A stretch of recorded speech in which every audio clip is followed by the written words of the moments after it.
Welcome sa ating munting YouTube channel. Please support my videos. Comment, like and subscribe po mga idolo. Maraming salamat po. Story present. Super Devo Uling System. Kabanata 1601. Dati, nakakuha din si Yeshua ng napakaraming Deviant Flames. Gayunpaman, ang karamihan sa kanila ay direktang nilamon. Ang mas mataas na ranggo na Deviant Flames ay tatatakpan ang mas mababang ranggo. Sa sandaling ito, ang Heavenly Flame sa loob ng katawan ni Yeshua ay nasa ika-41 lamang. Masyadong malaki ang pagkakaiba. Bukod dito, hindi gaanong nakinabang kay Yeshua ang paglamon sa Deviant Flames. Gayunpaman, sa Old Tree, ang mga benepisyo ay makabuluhan. Napakahalaga ng Red Lotus Hellfire, na nasa ika-33 na ranggo. Sino ang mag-aakala na si Keboan, na nasa ika-6 na yugto pa lamang ng Undying Soul Realm, ay makukuha ito. Bago pa makapagsalita si Yeshua, may humakbang pasulong at nagsabi, "Lolo, hindi mo ba sinabing ibibigay mo ito sa akin?" Shut up! Kung hindi dahil sa mga taong ito, patay tayong lahat ngayon. Ano pa, itong Red Lotus Hellfire? Galit na saway ni Keboan. Sinulyapan ni Yeshua ang hindi nasisiyahang kabataan at tumango. Sige, tinatanggap ko. Kahit na ito ay hindi isang random na misyon, ang Red Lotus Hellfire ay talagang isang magandang misyon. Siyempre, nahulaan ni Yeshua na ang mga makalangit na dragon na ito ay tinutugis. Marahil ay may mga higanteng dragon na lilito sa daan. Ito ay magliligtas sa kanya ng problema sa paghahanap sa kanila. Nang marinig ang pagsang-ayon ni Yeshua, nagliwanag ang mga mata ni Keboan.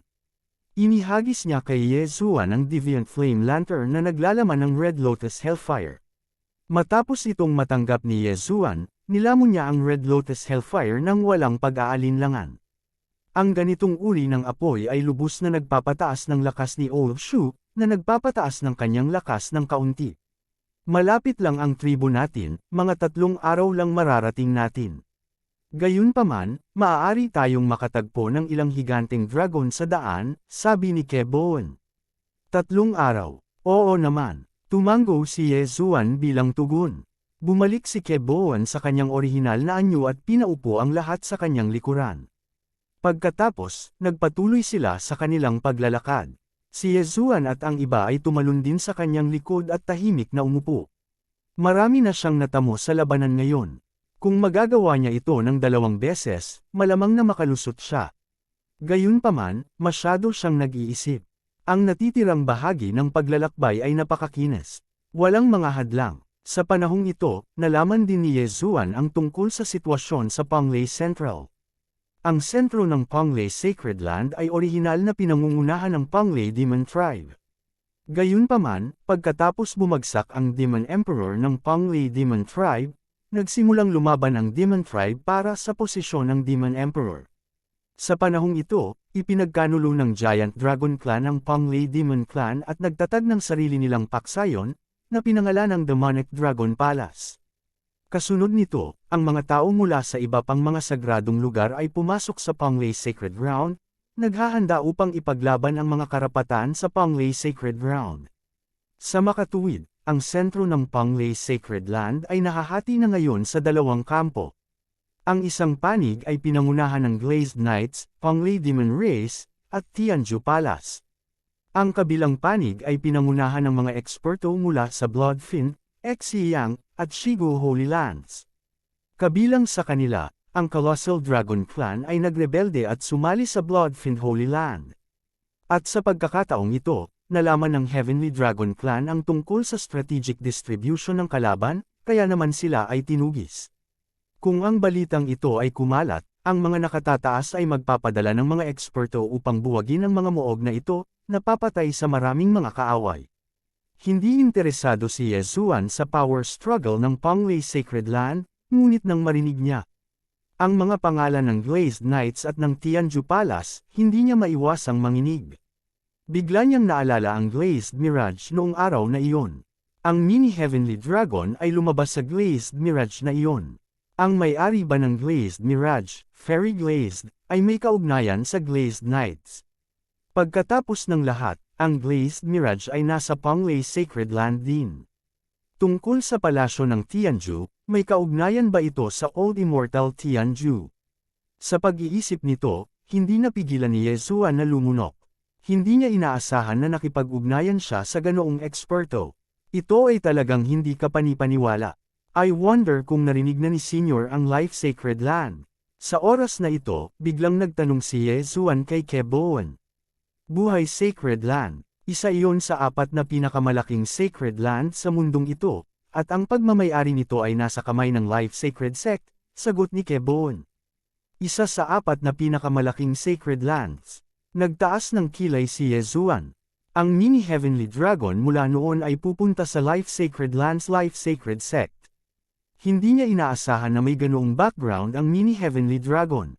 Pagkatapos, si Fairy Glazed, na tumalo sa kanya pabalik sa kanyang orihinal na anyo, ay natural na may background, kaya nahulaan ni Yezuan na ang Fairy Glazed ay malamang na nauugnay sa Glazed Knights. Kaagad, nagtanong siya tungkol sa Glazed Knights at Tianju Palace, ngunit kahit na nabuhay si Keboan sa loob ng 10,000 taon, hindi niya alam ang tungkol sa dalawang puwersang ito. Narinig lang niya ang mga pangalan ng mga ito. Ang mga puwersang ito ay hindi dapat maliitin. Lahat sila ay transcending heaven forces, kaya maliwanag na hindi siya nakipag-ugnayan sa kanila. Napakabilis, 3 araw ang lumipas. Pagkaraan ng 3 araw, matagumpay na naihatid ni Yezuan ang Heavenly Dragon Clan sa kanyang clan. Mukhang natapos na ang escort mission ni Yezuan. Noong una ay inakala niya na makakaharap niya ang Dragon Clan, pagkatapos ay maaari siyang magpatuloy sa pagpatay, ngunit hindi niya inaasahan na magiging mapayapa ito.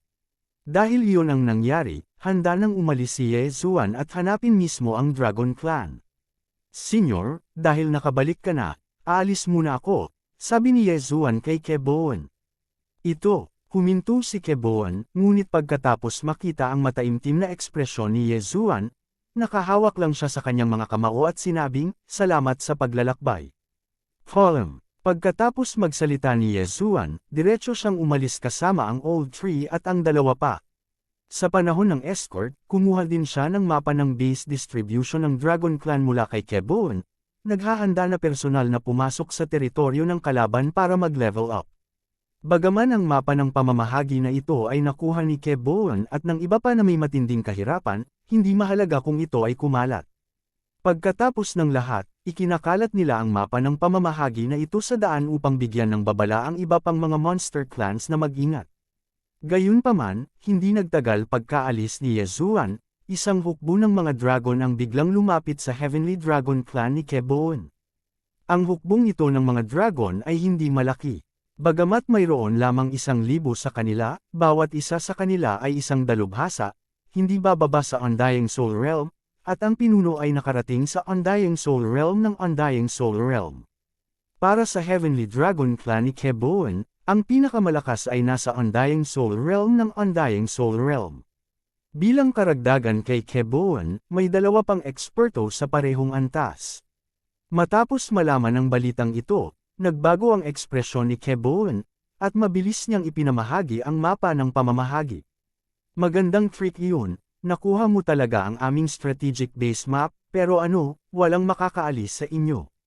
Ngayon, patayin mo, huwag mong bibitawan kahit isa.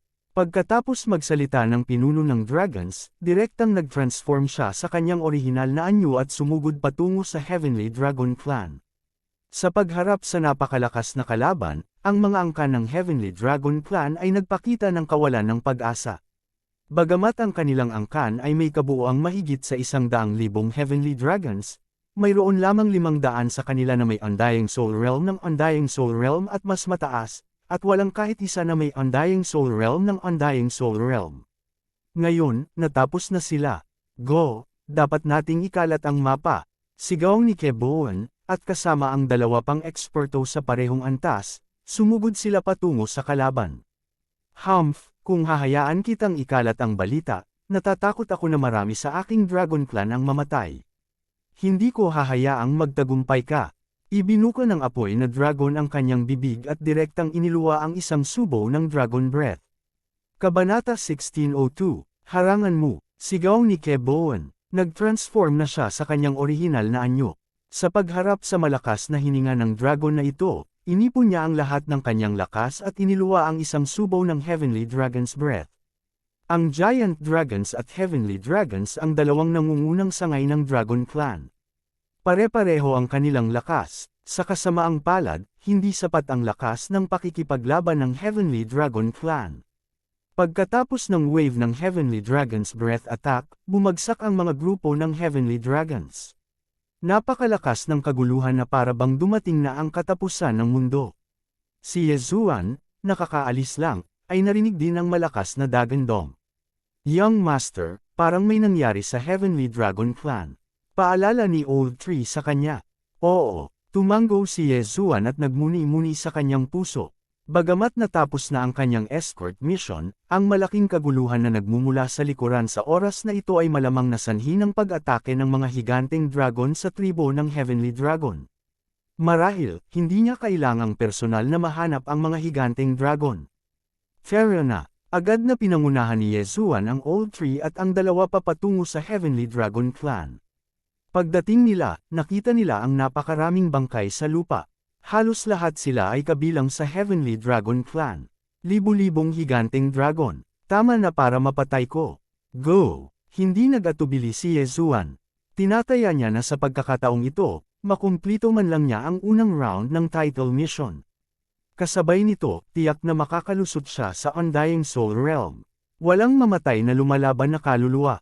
Swordblade Storm. Pagpatay ng pista. Si Yezuan at ang iba ay lumabas ng todo at pinatay ang kanilang daan patungo sa teritoryo ng kaaway. Ang Ghost Dome Great Emperor at Wei Zhenchen, na nag-activate ng kanilang Undying Fighting Soul, ay nadobol ang kanilang mga katangian. Bilang karagdagan sa Swordblade Storm at sa palihim na pag-atake, nang mawala ang mga espada sa dugo, agad nilang binawian ng buhay ang libu-libong mga higanteng dragon ng Undying Soul Realm. Agad na tumaas ang kanilang layunin sa pagpatay. Kasabay nito, nadobol rin ang pagpapalakas ng Killing Fist. Kailangang malaman ng isa na ang pagpapalakas ng Killing Fist ay may epekto sa Swordblade Storm. Ang kapangyarihan ng Swordblade Storm ay nadobol sa isang iglap. Whoosh! Whoosh! Whoosh! Sa hangin, sumipol ang hangin. Ang Swordblade Storm ay tumagos sa Heavenly Dragon Clan at napatay ang higit sa kalahati ng mga kaaway. Mabuti kung ang mga halimaw na ito ay hindi magbago sa kanilang orihinal na anyo. Ngunit kapag nagawa na nila, doble ang pinsala ng mga pag-atake ni Yezuan. Ano? Nagulat ang pinuno ng mga higanteng dragon. Ano ito? Paano nila? Napatay ang napakaraming subordinate niya sa isang iglap. Hindi lang iyon, ang mga espadang dugo ay nagdulot din ng banta sa kanya. Pumunta ka. Hindi na siya naglakas loob at agad na tumalikod para umalis. Gayunpaman, dalawang figure ang hamarang sa kanyang dinadaanan mula sa likuran. Ang dalawang figure na ito ay ang Old Tree at Ghost Dome Great Emperor. Paborito ko ang away ng gang. Mamatay. Bahagyang kumulubot ang mga sulok ng bibig ni Yezuan. Sa susunod na sandali, ang grupo ng mga dugong espada ay nagtipon patungo sa higanteng dragon na nangunguna. Hindi mabilang na mga espadang dugo ang lumipad palabas, na agad na nilipol ang nangungunang higanteng dragon pati na rin ang ilang malalakas na higanteng dragon sa tabi nito. Tuldok tuldok tuldok tuldok tuldok tuldok tuldok tuldok tuldok tuldok. Masyadong mabilis natapos ang labanang ito. Ang mga tao ng Heavenly Dragon Clan ay hindi nag-react sa oras. Sapat na ang libu-libong higanteng dragon para lipulin ang Heavenly Dragon Clan na halos 100,000 tao. Ngunit ngayon, libu-libong higanteng dragon ang nalipol sa wala pang 10 segundo. Masyadong malaki ang pagbabagong ito. Bamuka ang bibig ng lahat habang nakatingin sa mga higanteng bangkay ng dragon. Sa sandaling ito, ang mata ng lahat ng mga bagay ay biglang namuo sa kalangitan. Pagkatapos, ang universe ring sa higanteng mga bangkay ng dragon ay nagtipon lahat sa direksyon ni Yezuan. Ding! Nakalusot na ang host. Ang kasalukuyang level ay Undying Soul 3rd Stage. Ding! Ang espiritu ng Hui Jin ay nasira. Ang kasalukuyang antas ay ang Undying Soul 5th Stage. Ding! Nakalusot na si Wei Zhenchen. Ang kasalukuyang antas ay Undying Soul 5th Stage. Ding! Nakalusot na ang Ghost Dome Great Emperor. Ang kasalukuyang level ay Undying Soul 5th Stage. 4 na magkakasunod na notification ng system ang tumunog. Nakalusot si Yezuan at ang iba pa. Sa sandaling ito, ang pagpapalakas ng Killing Fist ni Yezuan ay tumaas ng higit sa 4 na beses. Sa kanilang kasalukuyang kaharian, maaari na nilang patayin ang isang eksperto sa Undying Soul 8th stage. Sa pagdaragdag ng Sword Blade Storm, maaari pa silang makipaglaban sa isang eksperto sa 9th stage. Nakakalungkot lang na malapit nang mag-expire ang tagal ng Undying Battle Soul, Sword Blade Storm, at Killing Fist. Ang kanilang lakas ay pansamantala lamang. I really hope it comes a few more times. Bahagyang kumulubot ang mga sulok ng bibig ni Yezuan. Hindi niya maiwasang mapasulyap at nalaman na ang pagpapalakas ng elehiya ng mga kaluluwa ay tumaas sa 100. Ang labanang ito ay isang malaking panalo. Kasabay nito, natapos na ang unang round ng Dragon Slayer title mission. Bukod dito, ito ay lubos na lumampas sa mga kinakailangan. Ngayon lang, ang isip ni Yezuan ay napuno ng mga abiso ng pagtaas ng layunin ng pagpatay. Ang abiso ng pagkumpleto ng unang round ng title mission ay natural na natabunan. Gayunpaman, ang ikalawang round ng Dragon Slayer title mission ay hindi pa lumilitaw. Nang makita ng grupo ng mga miyembro ng Heavenly Dragon Clan na ang krisis ay naiwasan, lahat ng kanilang mga tingin ay napunta kay Yezuan. Sa pagkakataong ito, kung hindi dahil kay Yezuan at sa iba pa, natakot sila na ang kanilang buong angkan ay nalipol. Gayunpaman, ang pinuno ng clan ng Undying Soul 6th stage ay bumagsak. Tanging si Keboan at isa pang eksperto sa parehong antas ang naiwan. Sa oras na ito, gulat na gulat sila kaya hindi sila makapagsalita. Hindi nila alam kung anong mga salita ang maaari nilang gamitin para bayaran si Yezuan. Kamahalan, hindi sapat ang pasasalamat ko sa iyong kabaitan. Mangyaring tanggapin ang pana ng matandang ito. Tumigil sandali si Keboan, pagkatapos ay direktang lumuhad sa lupa gamit ang isang tuhod. Bagamat maraming tao sa Heavenly Dragon Clan, ang may Soul Seeds, kung papatayin silang lahat ng sabay-sabay, ang Heavenly Dragon Clan ay maituturing na extinct. Kahit na sila ay muling nabuhay, ito ay aabutin ng daan-daan o libu-libong taon. Higit pa rito, maraming tao ang hindi na-condensed ang kanilang Soul Seeds, o pinalamutian pa rin ang kanilang Soul Seeds pagkatapos na mabuhay muli ng isang beses. Senior, mukhang nasangkot ka sa malaking gulo. Dapat mong mabilis na i-migrate ang buong clan at umalis. Sabi ni Yezuan kay Keboan, sabay gamit ang power of all creations para tulungan siyang tumayo. Oo, naghahanda kaming lumipat sa isang kalapit na lungsod. Sa ganoong paraan, ang Giant Dragon Clan ay hindi maglalakas loob na pumunta ng ganoon kadali. Tumango si Keboan. Gayunpaman, nang matapos siyang magsalita, isang itim na figure ang biglang lumitaw sa kalangitan. Kaagad pagkatapos, isang mayabang at masungit na boses ang tumunog. Migrate, ngayon, walang makakaalis sa inyo. Panipi, nang ang boses ay nahulog sa tenga ni Yezuan at ng iba pa, hindi nila naiwasang lumingon upang tumingin, tanging ang isang kabataang nakasuot ng itim na damit ay nakatayo sa hangin. Nang tumunog ang boses, naramdaman din ni Yezuan ang aura ng kabataang ito na nakaitim na damit. Siya ay nasa ikapitong yugto ng Undying Soul Realm. Anong biro? Ang pinuno ng Giant Dragons ngayon ay nasa ikapitong yugto din ng Undying Soul Realm, ngunit hindi ba siya ay pinatay din ni Yezuan? Gayunpaman, nararamdaman ni Yezuan na ang kabataang ito ay hindi maikukumpara sa taong iyon ngayon. Napakalakas ng aura ng kamatayan. Ang taong ito ay hindi simple. Nagtaas ng kilay si Yezuan. Sa oras na ito, ang mga epekto ng Bladestorm at ang iba pang mga kasanayan ay lumipas na, at gayon din ang 4 na beses na amplification ng Killing Fist. Kung hindi, tuwirang inutusan ni Yezuan si Wei Zhenchen na patayin ang kabataang ito. Gayunpaman, sa sandaling ito, Di Huey, siya si Di Huey, nireranggo ng 109 sa Dragon Demon List. Kabanata 1603, Listahan ng Demonic Dragon. Nang ang tatlong salitang ito ay nahulog sa tenga ng iba, ang kanilang mga katawan ay biglang nanginig. Itinala ng Dragon Demon List ang mga ranggo ng mga uhaw sa dugo na Colossal Dragon na nasa ibaba ng Heavenly Completion Realm. Bawat isang tao sa listahan ay mula sa Colossal Dragon Clan, at lahat sila ay kasumpa-sumpa. Bagamat ang Dihui na ito ay nasa ika-100 at siyam na pwesto lamang, hindi siya maaaring maliitin. Ang Dihui na ito ay minsang nakapatay ng hindi mabilang na makalangit na mga dragon at iba pang mga halimaw na tribo. Kahit na ang kanyang kaharian ay nasa ika-7 layer ng Undying Soul Realm, ang kanyang lakas ay maihahambing sa isang ika-8 layer na Undying Soul Realm na Experto. Napakahirap niyang pakitunguhan. Higit sa lahat, mayroon siyang isang pares ng Eyes of Death na nilinang niya sa loob ng maraming taon. Ding, na-trigger na ang ikalawang round ng Dragon Slayer title mission. Patayin si Dihui. Sa isip ni Yezuan, biglang tumunog ang isang system notification. Ang misyon ay dumating na sa wakas. Hindi ko inaasahan na makikilala ako. Bahagyang tumaas ang sulok ng bibig ng binata na nakaitim. Kahit na ang mga eksperto sa parehong antas ay hindi karapat-dapat na banggitin sa harap niya, lalo pa ang mga makalangit na dragon na nasa ika-6 na layer lamang ng Undying Soul Realm. Nang bumagsak ang kanyang boses, isang malaking mata ang biglang namulat sa langit. Ito ang mata ng kamatayan. Ha! Nagtaas ng kilay si Yezuan. Bago pa siya makapag-react, tumayo na lahat ang mga bangkay ng dragon sa lupa.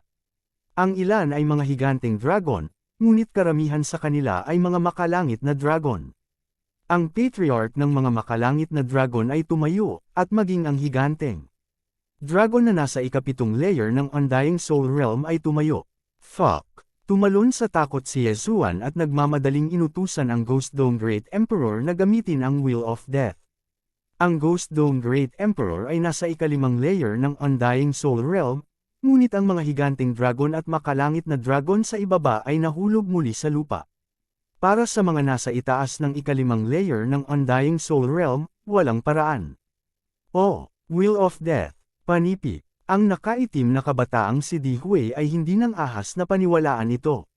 Sa kanyang kaharian, may isang tao na talagang makakaagaw ng kontrol sa mga bangkay ng labanan mula sa kanya.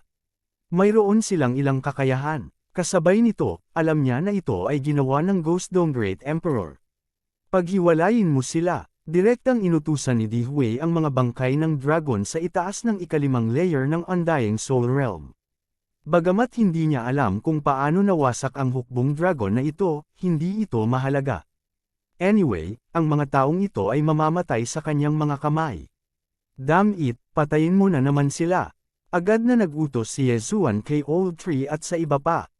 Bagamat hindi na magagamit ang Massacre Fist, Undying Fighting Soul, at Sword Blade Storm, maswerte na ang iilan sa kanila ay nakalusot.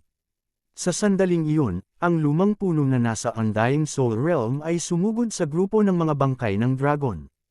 Tulad ng para sa Ghost Dome Great Emperor at Wei Zhenchen, umaksyon sila patungo sa Dihui. Gusto mo akong kalabanin? Hindi sapat ang iyong kaharian. Ngumuso si Dihui at naglabas ng Dragon Bone mula sa kanyang Chen Kun Ring. Pagkatapos, ginamit niya ang kalooban ng kamatayan para gisingin ito. Ang Dragon Skeleton na ito ay nasa ika-7 yugto din ng Undying Soul Realm. Ngunit dahil ito ay isang ika-8 yugto ng Undying Soul Realm higanteng dragon noong ito ay nabubuhay pa, ang kanyang kapangyarihan sa pagtatanggol ay lubhang kahanga-hanga. Sa isang kisap mata, nagkasagupaan ng Ghost Dome Great Emperor at Wei Zhenchen sa kalansay ng dragon. Para naman kay Dihui, nakatayo siya sa hangin, tinatanaw ang labanan sa ibaba niya. Ito ay hindi na siya ay gumawa ng isang hakbang. Sa halip, kinokontrol niya ang mata ng kamatayan at tinitigan ang mga taong iyon ng langit na dragon. Ang mga katawan ng mga taong ito ng Heavenly Dragon Race ay nagsimulang mabulok, at 10,000 tao ang namatay sa isang iglap. Bastard, tingnan mo kung hindi kita papatayin. Nanlaki ang mga mata ni Yezuan at minarkahan si Dihui ng Death Hunting Order. Pagkatapos, ginamit niya ang Eye of Assassination para lumitaw sa likod ni Dihui. Pagsabog ng layunin ng pagpatay, Nihility Flame Sword Wave, si Yezuan ay personal na lumipat upang salakayin si Dihui. Bahagyang nagulat si Dihui. Nang maramdaman niya ang panganib sa kanyang likuran, hindi niya ibinaling ang kanyang katawan. Sa halip, inactivate niya ang kanyang Genuine Chi at pinalapot ang isang Genuine Chi Shield sa kanyang likod. Bang! Ang Nihility Flame Sword Wave ay sumabog sa Genuine Chi Shield ngunit hindi ito nagawang basagin. Ang ikatlong antas ng Undying Soul Realm at ang ikapitong antas ng Undying Soul Realm ay apat na kaharian ang pagitan. Bilang karagdagan, si Di Hui ay hindi isang ordinaryong tao sa simula, kaya hindi nagtagumpay si Ye Zuan sa pagkakataong ito. Bahagyang kumulubot ang mga sulok ng bibig ni Di Hui. Bagamat hindi niya alam kung paano natahimik si Ye Zuan sa kanyang likuran, hindi niya ito masyadong inisip. Pagkatapos ng lahat, si Ye Zuan ay nasa ikatlong antas lamang ng Undying Soul Realm. Hindi man lang siya natatakot sa Undying Soul Realm. Bakit siya matatakot kay Ye Zuan, na nasa Undying Soul Realm? Anong biro? Tingnan natin kung paano mo ay block ito. Habang si Di Hui ay nakaramdam ng pagkadismaya, biglang kumislap ang mga mata ni Ye Zuan. Isang spatial crack ang napunit paila sa tabi ng ulo ni Di Hui. Matapos maramdaman ang aura na ito, biglang nanginig ang katawan ni Di Hui at mabilis itong napaatras sa takot. Rip. Sa kasamaang palad, siya ay isang hakbang na masyadong mabagal. Sa isang malutong na tunog, ang kanyang balikat at braso ay napunit sa pamamagitan ng spatial crack. Bumulwak ang itim na dugo. Ngayon, alam na ni Di Hui kung paano lumitaw si Ye Zuan sa likuran niya. Dapat itong Eye of Space. So you have the Eye of Space. I have underestimated you. Ikaw ang unang taong nanakit sa akin sa nakalipas na 1,000 taon. Ang ekspresyon ni Di Hui ay naging solemn na at namumula na parang nakain ng lason. Ito ay dahil si Ye Zuan ay nasa Undying Soul Realm lamang. Ito ang kanyang kaharian 10,000 taon na ang nakalilipas. Hindi lang kita masasaktan, kaya din kitang patayin. Namilog ang mga mata ni Ye Zuan. Sa isang iglap, nilaslas niya ang ilang Void Flame Sword Ripples. Kasabay nito, inactivate niya ang Eye of Space at pinunit ang apat na spatial crack. Gayunpaman, ang Di Hui na ito ay hindi isang ordinaryong tao. Siya na nasa ikapitong yugto ng Undying Soul Realm ay maaaring tumalon sa ranggo upang hamunin ang isang ikawalong yugto ng Undying Soul Realm na eksperto. Paano siya mamatay dito? Walang bakas na Devil Shadow. Ang figure ni Di Hui ay agad na naging isang itim na flash at naiwasan ang sunod-sunod na pag-atake ni Ye Zuan. Gayunpaman, hindi niya maiwasan ang paglipat ng Ghost Dome Great Emperor. Grip of Hell. Nang patatagin ni Di Hui ang kanyang katawan, biglang hinayla ng Ghost Dome Great Emperor ang kawalan. Isang surge ng enerhiya na mahigpit na nakalock sa Di Hui. Ano? Nagulat na naman si Di Hui. Pakiramdam niya ay napakalakas ng puwersa ng pagpunit at tila hindi siya makawala. Kailangang malaman ng isa na ang Ghost Dome Great Emperor ay nasa Undying Soul Realm. 2 kaharian lang ang layo niya sa Di Hui. Sa sandaling ito, hinayla na si Di Hui patungo sa Ghost Dome Great Emperor ng Grip of Hell. Para naman sa kanyang Dragon Bone, naharang ito ni Wei Zhenchen at ng Old Tree. Tungkol naman sa mga nabuhay na bangkay sa labanan, natural na tinulungan sila ni Keboan at ng iba pa. You're really capable. No wonder you could annihilate a giant dragon legion. Mukhang kapag hindi ko ipapakita ang tunay kong lakas ngayon, mababaliw ako sa inyong lahat. Matapos magsalita ng malamig si Di Hui, ang kanyang katawan ay biglang lumaki ng mabilis at tuluyang naging isang malaking itim na dragon.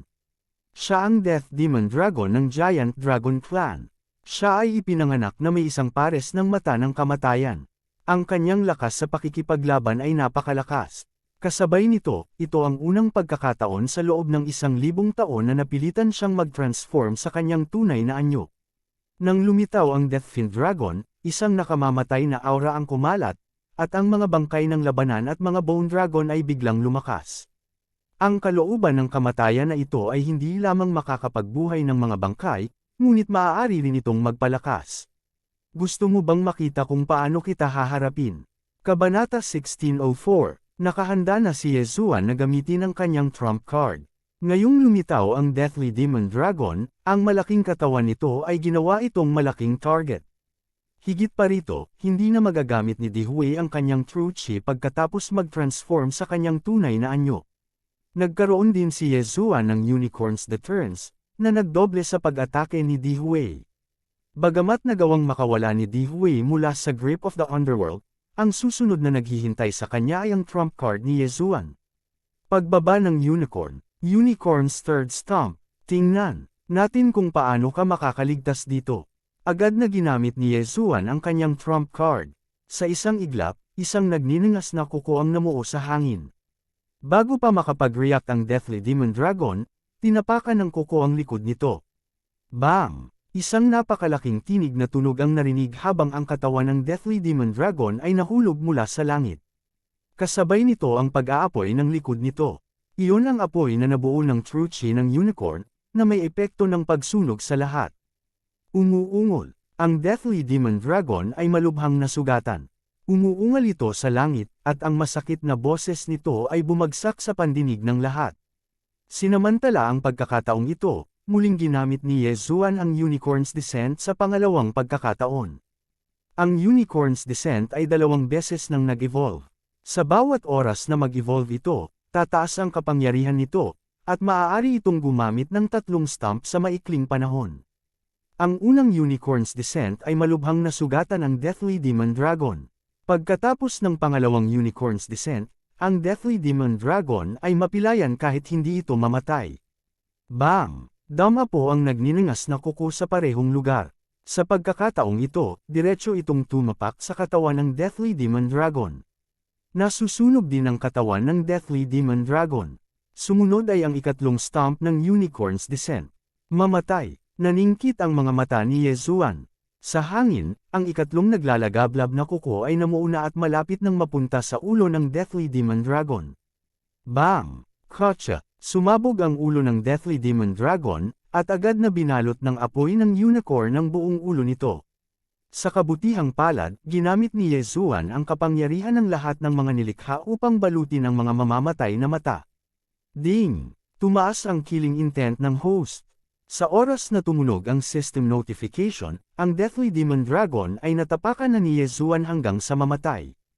Ang mayabang na tao noon ay naging bangkay na unti-unting nanlalamig. Ito ay retribution. Matapos mamatay ang Death Demon Dragon na si Di Hui, lumipad palabas ang kanyang kaluluwa. Si Yezuan ay gumawa ng isang malaking hakbang pasulong at pinawi ang kaluluwang ito. Kung si Di Hui ay walang binhi ng kaluluwa, siya ay tunay na namatay. Kahit na mayroon siyang binhi ng kaluluwa, aabutin siya ng 100 taon upang muling mabuhay. Pagkatapos, naghanda si Yezuan na hukayin ang kanyang Eyes of Death. Gayunpaman, nang malapit na siyang umatake, ang pares ng Eyes of Death ay biglang naging 2 tipak ng Death Wheel at umangat sa hangin. Ano ang sitwasyon? Hindi nag-react si Yezuan sa oras. Noong una, gusto niyang bunutin ang Deathly Demonic Dragon at tingnan kung malalamon niya ito. Pagkatapos ng lahat, itong Deathly Demonic Dragon na si Di Hui ay isang demonyo. Sinong mag-aakala na ang 2 mata ng kamatayan na ito ay talagang magbabago sa kalooban ng kamatayan mismo at babangon sa langit? Bagamat nakakalungkot, mayroon ding Eye of Death si Yezuan. Maaari rin niyang makuha ang kalooban ng kamatayan. Gayunpaman, sa sandaling ito, isang malaking mata ang biglang lumitaw sa langit. Ito ay ang mata ng kamatayan. Gayunpaman, hindi ito pinakipot ni Yezuan. Ano? Nagulat si Yezuan. Bago pa siya makapag-react, tumaas sa langit ang 2 bungo ni Death Wheel. F***, how dare you touch my things? You're courting death. Naningkit ang mga mata ni Yezuan. Direkta niyang ginamit ang mata ng kamatayan upang gabayan ang 2 bungo ng Death Wheel. Ang Eye of Death na ito ay may malakas na background. Direkta nitong hinigop ang 2 patak ng Death Wheel. Nakatingin lang si Yezuan habang hinihigop ang 2 tipak ng Death Wheel. Pakiramdam niya ay nasa malaking problema siya. Ang mata ng kamatayan na ito ay hindi ganoon kadaling harapin. Matapos makuha ng mata ng kamatayan ang kalooban ng kamatayan, bumagsak ang tingin nito kay Yezuan. Pagkatapos, kumislap ang mga mata nito. F***, gusto mo talaga akong atakihin. Ikaw, galit na galit si Yezuan. Bagamat naramdaman niya na ang mata ng kamatayan ay hindi dapat gawing trifle, hindi siya madaling mahulog. Noong nakaraan, muntik na siyang mapatay ng Eye of Death. Sa pagkakataong ito, mayroon din siyang Eye of Death at ang Immortal Phoenix Bloodline. Hindi magiging ganoon kadali na patayin siya. Nagulat ang Eye of Death nang makitang hindi ito epektibo laban kay Yezuan. Pagkatapos, nag-condensed ito ng anino sa harap ng Eye of Death. Isa itong binata na nakamaskara at mahaba ang buhok. Hindi alam kung siya ay isang tao o isang deathly demon dragon tulad ni Dihui. You're only at the Undying Soul 3rd level and you are still alive. You are considered a top figure. Gayunpaman, naglakas loob kang nakawin ang aking kalooban ng kamatayan. Medyo matapang ka, panipi, ngumuso ang mahabang buhok na binata at itinuon ang atensyon sa kalansay ng dragon. Sa orihinal, ang kalansay ng dragon na ito ay kinokontrol ng Ghost Dome Great Emperor pagkatapos ng pagkamatay ng Deathly Demon Dragon na si Dihui. Pero ngayon, nahuli ito ng mahabang buhok na binata. Bukod dito, ang mahabang buhok na binata ay parang Dihui. May kakayahan siyang itaas ang lakas ng patay na bagay sa ilalim ng kanyang kontrol. Ang lakas ng kalansay ng dragon na ito ay direktang itinaas sa Undying Soul 8th level. Kung ihahambing, mas malakas ito ngayon kaysa noong ito ay nabubuhay pa. Gusto mo akong patayin gamit lang itong Bone Dragon. Nilunok ni Yezuan ang lahat ng bagay na nakuha niya mula kay Dihui. Biglang tumaas ang aura niya. Sa susunod na sandali, ang mga figure ng trio ng Old Tree ay kumislap at nagsimulang kabkuban ang Bone Dragon. Gayunpaman, natakot si Yezuan na si Keboan at ang iba pa sa Heavenly Dragon Tribe ay papatayin ng mahabang buhok na binata. Ano ang dapat niyang gawin? Kinaikit ni Yezuan ang kanyang mga mata. Tila kailangan niyang sirain ang mata ng kamatayan. Hanggat nawasak ang Eye of Death na ito, hindi sila mahahanap ng mahabang buhok na binata. Gayunpaman, sa sandaling ito, isang sinag ng puting liwanag ang biglang tumama mula sa malayo. Isang alon ng harmonious na aura ang biglang kumalat at bumalot sa lahat. Sa isang iglap, nahulog ang Bone Dragon mula sa langit at nawala ng kontrol. Nang makita ito, agad na lumapit si Yezuan at pinanatili ang kalansay ng dragon. Maaaring maging kapaki-pakinabang ito sa hinaharap. Sa sandaling ito, dumating ang sinag ng puting liwanag. Itinuon ng lahat ang kanilang mga mata at nakitang ito ay isang binata na maputi ang buhok. Ang aura ng kamatayan ang pinaka-nakakainis. Maghiwa-hiwalay, malamig na bamantong hininga ang puting buhok na binata. Biglang bumungad sa kanyang katawan ang puting liwanag at tumagos sa mga ulap. Sa isang iglap, gumuho ang multo ng mahabang buhok na binata at ang Eye of Death. Sunod-sunod talaga ang mga pangyayari ngayon. Sa sandaling umalis si Yezuan, nakasalubong niya ang Giant Dragon Army na umaatake sa Heavenly Dragon Tribe. Pagkatapos, lumitaw ang Deathly Demon Dragon na si Dihui. Matapos mamatay ang Deathly Demon Dragon na si Dihui, isang mahabang buhok na binata na may Eye of Death ang lumitaw at ninakaw ang kalooban ng kamatayan. Sa wakas, ito na ang puting buhok na binata. Matapos sumikat ang puting liwanag para sa 10,000 zang, bumagsak ang Eye of Death. Hindi maintindihan ni Yezuan kung sino itong mahabang buhok na binata, ngunit may kakaiba siyang pakiramdam tungkol sa puting buhok na binata. Sa sandaling ito, ang maputing buhok na binata ay biglang bumagsak kay Yezuan. Nanlilisik ang mga mata niya sa gulat. Kabanata 1605, ikaw ay, kumunat ang noo ni Yezuan. Sigurado siyang ito ang unang pagkakataon na nakita niya ang puting buhok na ito. Bukod dito, tila napakataas ng kaharian ng kabataang puti ang buhok na ito. Siya ay malamang na isang eksperto sa Undying Soul 9th stage. Ito ang unang pagkakataon na nakatagpo si Yezuan ng ganoong antas. Hindi mo man lang ako naaalala. Sabay kaming na-teleport mula sa Panglay Sacred Land papuntang Liuguang Sacred Land, tumawa ang maputing buhok. Sa sandaling sinabi niya iyon, agad na nag-react si Yezuan. Dati, nakateleport siya kasama ng isang tao, hindi dragon. Ikaw ba? Agad siyang nakilala ni Yezuan.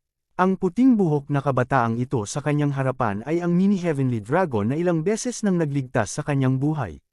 Si Yezuan ay labis na nahihiya na hindi man lang niya nakilala ang kanyang benefactor. Gayunpaman, hindi siya masisisi. Kung tutuusin, ang puting buhok na kabataang ito ay nasa anyo na ng tao. Kahit na ang Eye of Revelation ay na-upgrade sa Immortal Eye level, hindi pa rin niya matukoy kung ang kabilang partido ay tao o isang demonyo. Kaya naman, maliwanag na hindi niya ito nakilala.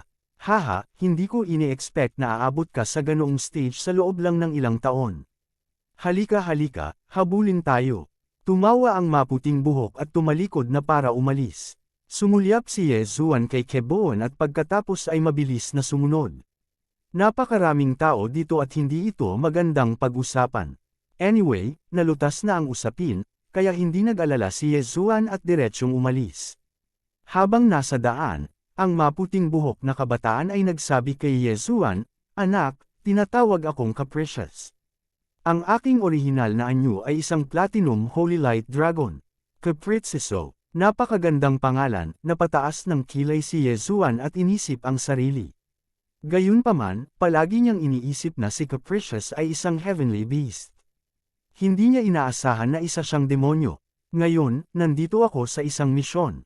Huwag mong sabihin kahit kanino ang tungkol sa akin," sabi ni Capricious kay Yezuan. "May kaugnayan ba ito kay Fairy Liu Li?" Biglang naalala ni Yezuan ang bagay na ito. Dati, hindi ba ang Platinum Holy Light Dragon ay pinalo pabalik sa orihinal nitong anyo ni Fairy Liu Li at pagkatapos ay inilagay sa Glazed Mirage? May background ang babaeng yun. Mamaya, malamang nalaman niya ang identity ko. Kaya pala nilagay niya ang mga itlog ko sa sirang lugar at sinagip mo. Malamig siyang ngumuso at sinabing, "Ang aking pagbabalik sa Panglay Divine Land sa pagkakataong ito ay talagang may kaugnayan sa babaeng ito." Nang matapos siyang magsalita, bigla siyang may naisip at tumingin kay Yezuan. "Anong ginagawa mo?" Nagtaas ng kilay si Yezuan. Pakiramdam niya ay napakalungkot ng ekspresyon ngayon ni Caprice. "May nangyaring masama. Ilang beses na kitang nailigtas. Gagantihan mo na ba ako ngayon?" Ang mga sulok ng kanyang bibig ay gumulong sa isang masamang ngiti. "Tama, ilang beses mo na akong niligtas. Basta humiling ka, gagawin ko ang lahat para tulungan ka." Biglang naging seryoso ang ekspresyon ni Yezuan. Maghihiganti siya para sa pinakamaliit na hinaing, ngunit sa parehong oras, alam din niya kung paano gumanti ng kabutihan. Sa unang pagkakataon na makatagpo siya ng Death's Eye, ang kusang loob ay nagligtas sa kanya. Matapos patayin ni Mo Xiaoyi ang pamilya Zhao, muntik na siyang mapatay ni Mo Xiaoyi, ngunit iniligtas siya ni Caprice. Kaya naman 2 beses siyang nagkautang. Ngayong nagkita muli silang dalawa, oras na para bayaran siya. "Okay, kanina pa kita hinihintay na sabihin yan." Ngumiti si Caprice at sinabing, "Isang himala na makakalusot ka sa Undying Soul Realm sa napakaikling panahon. Kahit na ang mga elite ng Life Saint Sect ko ay hindi may kukumpara sa iyo. Susunod, gusto kong tulungan mo akong matapos ang isang misyon." "Anong misyon?" Nagtaas ng kilay si Yezuan. "Ang unang hakbang ay ang sumali sa Glazed Knights," sagot ni Caprice. Glazed Knights. Nang marinig ang pangalang ito, agad na nag-react si Yezuan at sinabing, "May kaugnayan ba itong Glazed Knights kay Fairy Glazed?" "Tama, this Glazed Knights was established by that woman. Magbabalat kayo ako at lalapit sa kanya." Tumango si Caprice. "Anong misyon?" tanong muli ni Yezuan. "Nakatanggap ako ng balita na mayroon siyang mapa sa kanya, kaya pumunta ako upang mag-imbestiga. Nakita niya lang ang orihinal kong katawan, kaya sa pagkakataong ito ay magtatago na ako at sasali sa Glazed Knights," sagot ni Caprice. "Isang mapa, isang treasure map?" tanong ni Yezuan. "Oo, dapat. Hindi ako sigurado. Tutal, chismis lang naman." Nagkibit balikat si Caprice. Nag-isip sandali si Yezuan. Dahil nagtanong si Caprice, kailangan niyang tumulong. "Okay, pero paano ako makakasali sa Glazed Knights? Isa lang akong Undying Soul Realm na mahina," sabi ni Yezuan na may halong panunuya sa sarili.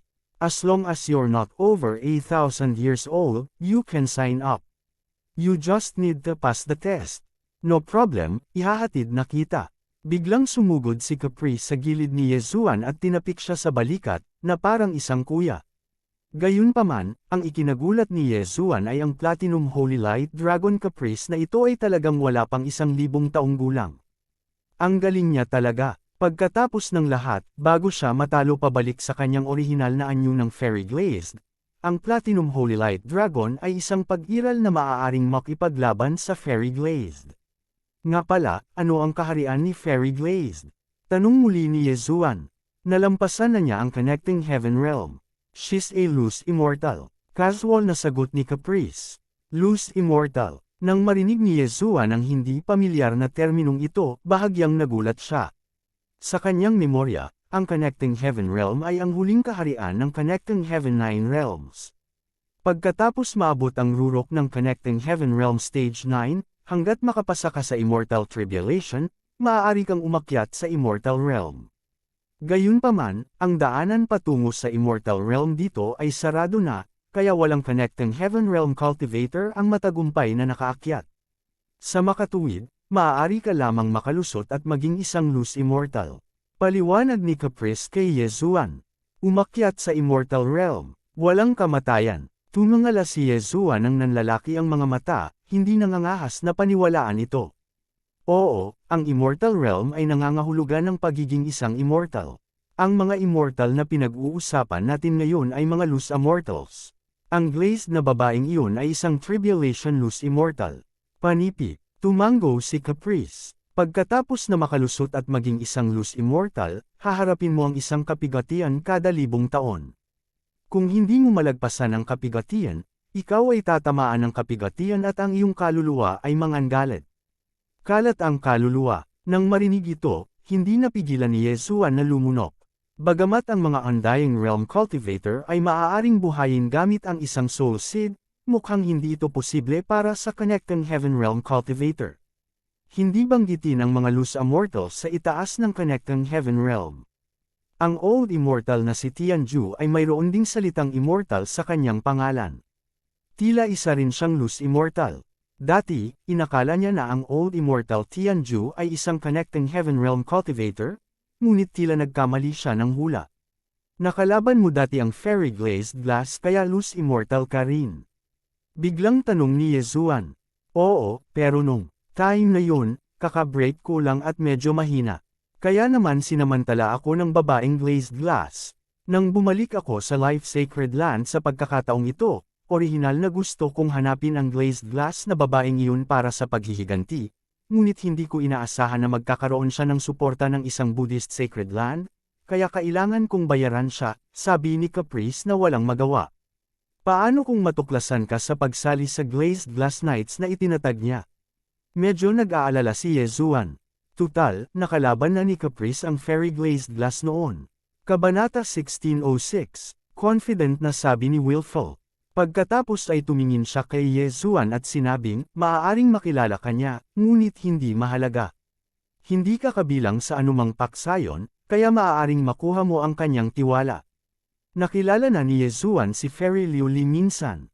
Ilang taon na lang ang nakalipas, kaya naramdaman ni Yezuan na dapat siyang alalahanin ni Fairy Liu Li.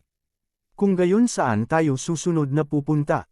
Tanong ni Yezuan. Pupunta tayo sa isang branch ng Glazed Knights para sumali sa assessment. Halos isang araw na biyahe.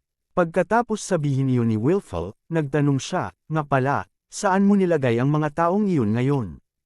Ang ibig mong sabihin ay Ghost Dome Great Emperor at ang dalawa pa. Mayroon akong malayang espasyo. Pumirma sila sa akin ng isang master-servant contract, para mailagay ko sila doon, sagot ni Yezuan. Maaari mo bang ilagay ang mga tao doon? Nagtatakang tanong ni Wilful. Umiling si Yezuan at sinabing, hindi sa ngayon. Magagawa ng Connecting Heaven Beasts, ngunit hindi nila ako malalampasan ng 5 kaharian. Nasa Undying Soul Realm 3rd stage na siya ngayon, at ang planting space ay na-upgrade na sa 5th stage, para ma-accommodate nito ang Connecting Heaven Beasts sa Undying Soul Realm 8th stage. Kung tungkol sa mga tao, hindi pa rin ito posible. Not at the moment. Anong kailangan mo? Tanong ulit ni Wilful. Ang ilang makalangit na kayamanan na maaaring magpapataas ng density ng yuan qi ng langit at lupa. Sinabi ni Yezuan kung ano ang kailangan niya. Maliit na bagay yan, sabi ni Wilful, pagkatapos ay kumuha ng sapling mula sa kanyang yin at yang ring at sinabi, ito ang bulaklak ng buhay ng Life Saint Sect ko, ngunit ito ay sapling pa rin. Binibigyan mo ako. Nagulat si Yezuan. Pakiramdam niya ay hindi ordinaryong bagay ang bulaklak ng buhay na ito. Kung lalamunan niya ito, maaaring makalusot siya ng 1 beses o 2 beses, o kahit na tuloy-tuloy. Kunin mo na. Materyal lang ito para sa alchemy. Noong una, gusto kong humanap ng lugar na pagtatanim at paglilinang nito. Kung maganda ang lugar mo, doon ako mag-stay at maglilinang. Mas magiging madali ang mga misyon sa hinaharap. Inihagis ni Wilful ang bulaklak ng buhay kay Yezuan. Maraming salamat. Nagliwanag ang mga mata ni Yezuan. Direkta niyang sinalo ang bulaklak ng buhay at itinapon ito sa lugar ng pagtatanim, Pagkatapos ay itinanim ito sa tabi ng Heavenly Treasure Tree. Nang itanim niya ang binhi, narinig niya ang tunog ng notification ng system. Ding! Tumaas ang level ng planting space. Level 6 na. Ang bulaklak ng buhay na ito ay napakahalaga, at direktang pinataas nito ang antas ng planting space. Ngayon, maiimbak ni Yezuan ang ikasyam na yugto ng Undying Soul Tung Tian Beast. Hindi lang iyon. Matapos ma-upgrade ang planting space sa level 6, maaari na itong tumanggap ng mga tao. Haha, gaya ng inaasahan. Hindi mapigilan ni Yezuan na matawa sa kanyang puso. Naalala niya na kapag ang planting space ay na-upgrade sa level 3, maaari nitong tanggapin ang heavenly beasts. Ngayong na-upgrade na ito sa level 6, maaari na nitong tanggapin ang mga tao. Sa ganitong paraan, magiging mas maginhawa para sa kanya. Maaari kang magsimulang mag-recruit ngayon. Kahit sino sa ilalim ng reaching heaven state ay malugod na tinatanggap, sabi ni Yezuan kay Wayward. Oh, papasok ako at tingnan. Panipi, nagningning ang mga mata ni Headstrong. Siya ay kasalukuyang nasa ikasyam na yugto lamang ng Undying Soul Realm, na nagkataong nasa Yezuan Point. Sige, nang walang ibang salita, pinasok ni Yezuan si Wayward. Hindi napigilan ni Wayward at dumiretso sa planting space. Ang chi ng langit at lupa ay masyadong mahirap, ngunit ang lugar na ito ay hindi maliit. Ang ilang reaching heaven state powerhouses na may eye of space ay maaari ding magbukas ng isang maliit na espasyo na tulad nito, ngunit ito ay sabi-sabi lamang. Wala pang nakagawa noon. Panipi, sa lugar ng pagtatanim, sabi ni Wayward. Matapos makita si Wayward, hindi napigilan ng Ghost Dome Great Emperor na dumistansya ng kaunti, dahil ang aura ng huli ay nakaramdam siya ng takot. Si Wayward ay isang Platinum Holy Light Dragon, kaya natural na hindi niya gusto ang aura ng kamatayan. Gayunpaman, ang Ghost Dome Great Emperor ay kayamanan ni Yezuan, kaya natural na hindi siya aatakihin ni Wayward. Ouch! Nalanta na ang Heavenly Treasure Tree mo. Biglang kusa niyang sinabi. Ibinaon ni Yezuan ang kanyang kamalayan sa lugar ng pagtatanim at nalaman na ang Heavenly Treasure Tree at ang iba pang mga kayamanan ng langit at lupa ay lahat ay nalanta. Walang natira kahit isa. Ang lahat ng mga sustansya ay sinipsip ng bulaklak ng buhay. Matapos sumipsip ng napakaraming sustansya, lumaki rin ng kaunti ang bulaklak ng buhay. Holy shit, ito ang mga kayamanan ng langit at lupa para sa ama at sa iba pa. Gustong umiyak ni Yezuan, ngunit walang lumalabas na luha. Gayunpaman, ang bulaklak ng buhay na ito ay malinaw na hindi ganoon ka-simple. Hanggat narito, ang chi ng langit at lupa ay malamang natataas ng ilang antas. Sa oras na iyon, ang mga kayamanan ng langit at lupa ay lalago ng maraming beses ng mas mabilis at mas mahusay. Sa sandaling ito, ang bulaklak ng buhay ay biglang naglabas ng puting liwanag na nagpapaliwanag sa buong lugar ng pagtatanim. Kailangang malaman ng isa na ang lugar ng pagtatanim ay nalampasan na ang Land of Reincarnation bago mag-level up. Pagkatapos mag-level up, halos damobel ang laki nito. Ang liwanag na ito ay sumikat sa Heavenly Treasure Tree at sa iba pang Heaven and Earth Treasures, at agad nilang nabawi ang kanilang sigla at talagang nakabawi. Ang bulaklak ng buhay ay ang pangunahing sangkap para sa aking Life Saint Seal. Ito ay may napakalakas na kakayahan sa pagpapagaling. Bagamat ang chi ng langit at lupa dito ay hindi kasing ganda ng mundo sa labas, ito ay dapat pagkaraan ng ilang sandali. Ikaw na ang bahala sa paglalakbay, maglilinang muna ako sa tuktok ng Imperishable Realm. Pagkatapos sabihin iyon, naupo si Wayward sa tabi ng bulaklak ng buhay at nagsimulang magtanim. Sa pagkakataong ito, ang kanilang destinasyon ay Blazing Sun City. Mayroong isang sangay ng Glazed Knights doon, ngunit sa bilis ni Yezuan, malamang na tumagal ito ng 1 o 2 araw. Sa araw na ito, hindi lang nakaupo ang clone ni Yezuan. Ngayon na ang planting space ay maaaring tumanggap ng mga tao, direkta niyang binuksan ang isang lugar sa silangan ng planting space at pagkatapos ay binuksan ang isang teleportation gate sa Lianian City na humantong sa planting space. Mula ngayon, ang mga tao sa silangang kontinente ay maaaring pumasok sa lugar ng pagtatanim upang linangin anumang oras. Ang planting space ay isang independent space na binuksan ni Yezuan, at siya ang may-ari ng planting space. Kahit na pumasok ang isang eksperto sa Heaven Ascension Realm, malamang na mamatay sila doon. Kaya naman, ang pangalawang clone ni Yezuan ay napunta upang makuha ang isang malaking bilang ng Heaven Ascension Beast at nagtayo ng iba't ibang mapanganib na lugar sa silangan para linangin ng mga disipulo ng Ye family. Kailangang malaman ng isa na ang Blood Rock Continent at ang Land of Reincarnation ay libu-libong beses na magkahiwalay. Dahil hindi maliit ang planting space, hiniling ni Yezuan kay Ye Chong at sa iba pa na tumawag sa iba pang paksayon, tulad ng Sunflame Sacred Dynasty at Chaotic Astral Ocean Pirates, at iba pa. Bagamat ang mga lugar na ito ay personal na itinayo ni Yezuan, ang Heaven Ascension Beasts doon ay hindi matataas na kaharian. Lahat sila ay nasa ibaba ng Imperishable Realm. Pagkalipas ng 2 araw, matagumpay na nakarating si Yezuan sa Blazing Sun City. Ang Blazing Sun City ay hindi masama. Ang City Lord ay isang eksperto sa Heaven Ascension Realm, na napakalakas na para kay Yezuan. Ang Heavenly Dragon Tribe ni Keboan ay talagang naghahanda na lumipat sa Blazing Sun City. Bagaman hindi sila lilipat sa lungsod, sila ay nasa paligid.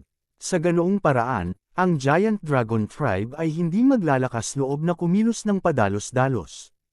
Dahil nailigtas na niya ang Heavenly Dragon Tribe, muling gumanap si Yezuan bilang mabuting tao at dinala silang lahat sa Blazing Sun City. Kabanata 1607. Sige, pumasok na tayo sa syudad. Hinimok ni Headstrong na lumabas na sa lugar ng pagtatanim. Talagang miyembro din siya ng Heavenly Dragon Clan, ngunit hindi mula sa Panglay Sacred Land. Siya ay kabilang sa buhay na sagradong lupain. Ang Life Sacred Land ay mas malakas kaysa sa Panglay Sacred Land. Papasok na rin si Keboan sa lungsod, kaya ibinigay niya sa Blazing Sun City Lord ang estratehikong impormasyon na nakalap nila, kaya nagsama-sama sila. Matapos makapasok sa lungsod, nakipaghiwalay siya kay Yezuan. Pumunta siya sa City Lord's Mansion, habang sina Yezuan at Headstrong ay pumunta sa Glazed Knights branch. Ang Glazed Knights ay nagre-recruit ng isang grupo ng mga tao na may potensyal paminsan-minsan, ngunit hindi sila maaaring higit sa 1,000 taong gulang. Maswerte ka na nakatagpo sila. Sa daan, muling idiniin ni Headstrong. Magkakaroon ba ng mga eksperto sa Ascension Realm? Hindi maiwasang magtanong ni Yezuan. Siguro, ngunit napakaliit ng Blazing Sun City. Ang mga may talento ay malamang na pumunta sa malalaking lungsod. Malamang na wala tayong makakasalubong dito. Sa karamihan, ang ika-7 o ika-8 eksperto sa Undying Soul Realm ay mahirap hanapin. Umiling si Headstrong. Hindi nagtagal, nakarating sila sa branch ng Glazed Knights at dumiretso sa loob. Naramdaman ng isang lalaking nakasuot ng silver armor ang pabago-bagong aura at agad na lumapit. Nagulat si Yezuan dahil mas mataas pa ang kaharian ng lalaking ito kaysa kay Headstrong. Ibig sabihin ay nasa Ascension Realm siya. Pagpaparehistro para sa pagsusulit, sumulyap si Headstrong sa kanya at diretsyong sinabi, "Bihira lang ang isang henyong tulad mo na sumulpot dito. Tingnan natin kung matugunan mo muna ang mga kinakailangan." Ang lalaking nakasuot ng silver armor ay naglabas ng isang lilang kristal ng walang pag-aalinlangan. Inilagay ni Headstrong ang kanyang kamay sa kristal, ngunit walang reaksyon. Walang reaksyon. Ang iyong edad ay nakakatugon sa mga kinakailangan. Magtipon sa labas ng lungsod sa loob ng 3 araw at ipadala ka sa lugar ng pagsubok. Ang lalaking nakasuot ng silver armor ay nagbigay ng token kay Headstrong, pagkatapos ay tumalikod at umalis. Hoy, teka, hindi pa siya nagpapatest. Bigla siyang pinigilan ng matigas ang ulo. Nang marinig ito, itinaas ng lalaking nakasuot ng silver armor ang kanyang kilay at gulat na sinabi, "Ikatlong yugto ng Undying Soul Realm. Wala kang realm requirement kapag nag-recruit ka ng mga tao. Kailangan mo lang pumasa sa pagsusulit," sabi ni Headstrong. Totoo yan, ngunit kung dadalhin mo ang isang tao sa larangang ito sa pagsubok, mamamatay ka ng 9 beses sa 10. Fine, dahil gusto mo nang mamatay, wala na akong sasabihin pa. Muling inilabas ng lalaking nakasuot ng silver ang lilang kristal at sinubukan ito kay Yezuan. Si Yezuan ay wala pang 100 taong gulang, higit pa sa 1,000 taong gulang, kaya natural na natutugunan niya ang mga kinakailangan. Pagkatapos nito, kumuha din siya ng test token at umalis kasama si Caprice. Kailangan ng Glazed Knights ng mga elite. Kung gusto mong pumasa sa assessment, kailangan mong pumatay ng Undying Sixth Stage Spirit Beast kahit man lang 3 realms sa itaas mo. Saka mo lang makukuha ang Bronze Badge. Kung makakapatay ka ng ika-7 yugto na Soul Penetrating Heaven Beast, makakakuha ka ng Silver Badge. Ang ika-8 yugto na Soul Penetrating Heaven Beast ay isang Gold Badge, at ang ika-9 na yugto na Soul Penetrating Heaven Beast ay isang Platinum Badge. Panipi, ipinaliwanag ni Capricious kay Yezuan, sa madaling salita, kung magtagumpay ka sa isang hamon na 3 antas sa itaas mo, ikaw ay magiging Bronze, Silver, Gold, at Platinum. Ang pagsusulit sa aptitude ay iuugnay sa pagsasanay ng Glazed Knight sa hinaharap. Panipi, nang marinig ito, nagbago ang ekspresyon ni Yezuan, at gulat na sinabi niya, kung gusto mong pumasa sa assessment, hindi ba kailangan mong hamunin ang ika-3 yugto ng Soul Penetrating Heaven Beast? Hindi, isang major realm ay katumbas ng 2 minor realm, kaya kailangan ko lang pumatay ng pangalawang stage Soul Penetrating Heaven Beast. Umiling si Capricious. Hindi yun magiging madali. Napabuntong hininga si Yezuan. Ang paghamon sa isang mas mataas na kaharian ay napakadali para sa kanya, ngunit para sa iba, hindi ito madali. Gayunpaman, si Capricious ay nagmula sa Life Sacred Land, at dating isang loose immortal expert, kaya hindi dapat mahirapan para sa kanya na makapasa sa assessment. Kung gusto mong mapalapit sa batang babae na iyon, tinatansya ko na kailangan mong kumuha ng Gold Badge man lang, ibig sabihin kailangan mong pumatay ng isang ika-8 yugto na Soul Penetrating Heaven Beast. Kaya mo ba? Biglang lumingon si Capricious at nagtanong. Kung ito ay isang Soul Penetrating Heaven Beast, hindi ito magiging problema. Tumango si Yezuan. Kung gusto niyang makakuha ng Gold Badge, kailangan niyang labanan ng hindi bababa sa 5 realms sa itaas niya. Buti na lang, ang assessment ay para sa Soul Penetrating Heaven Beasts, hindi mga tao o fiends, kaya 5 realms ang katanggap-tanggap. Gayunpaman, sa panahon ng pagtatasa, malamang na hindi makalaban ang Old Tree. Dapat kayanin ni Ghost Dome Great Emperor at Wei Zhenchen, kaya hindi dapat mahirap ipasa ang assessment. Originally, I wanted to get a Gold Badge, or even a Platinum Badge, but I just happened to see you and felt that you're more suitable than me to get close to that little girl, so I let you go, sabi ni Capricious. Nagulat si Yezuan nang marinig niya ito. Si Capricious ay kasalukuyang nasa tuktok ng ika-9 na yugto ng Soul Penetrating Heaven Realm. Kung gusto niyang makakuha ng Platinum Badge, kailangan niyang hamunin ang ika-5 yugto ng Soul Penetrating Heaven Beast. Gaya ng inaasahan sa isang loose immortal, napakagaling. Di nagtagal, lumipas ang 3 araw. Pagkaraan ng 3 araw, nagtipon sina Yezuan at Capricious sa labas ng Blazing Sun City. Naghihintay na doon ang lalaking nakasuot ng silver. Bilang karagdagan, mayroong higit sa 10 fiend, na ang mga kaharian ay nasa pagitan ng ika-5 at ika-6 na yugto ng Soul Penetrating Heaven Realm. Ang ika-5 at ika-6 na yugto ng Soul Penetrating Heaven Realm ay napakahusay na mga kandidato para lumahok sa pagtatasa ng Glazed Knights. Ito ay dahil maaari silang matuto ng nangungunang Undying Divine Abilities at magkaroon ng mas mataas na pagkakataong magtagumpay kapag hinahamon ang isang tao sa mas mataas na larangan. Kakaunti lang ang mga tao tulad ni Yezuan na lumahok sa assessment sa ika-3 yugto ng Soul Penetrating Heaven Realm, kaya naman kakaiba ang tingin ng lalaking nakasuot ng silver kay Yezuan. Gayunpaman, sa ilalim ng normal na mga pangyayari, mag-condense sila ng isang soul seed bago dumating dahil kapag nagsimula na ang assessment, walang pangatlong posibilidad maliban sa pagpatay o pagpatay ng isang soul penetrating heaven beast. Nang makita ng iba pang 13 sina Yezuan at Yezuan, hindi nila maiwasang magulat. Medyo hindi inaasahan ang kaharian ni Capricious. Ang ika-9 na yugto ng Soul Penetrating Heaven Realm ay nangangahulugan na kailangan niyang pumatay ng pangalawang yugto ng Soul Penetrating Heaven Beast para makapasa sa assessment. Hindi ito biro. Sige, 15 kayong nandito. Fair na. Nang makita ng silver armored na lalaki si Yezuan at Capricious na dumating, agad siyang kumuha ng token at iwinagayway ang kanyang kanang kamay, na punit ang isang spatial crack. Pumasok si Yezuan at ang iba pang 15 at dumiretso sa ibang lungsod.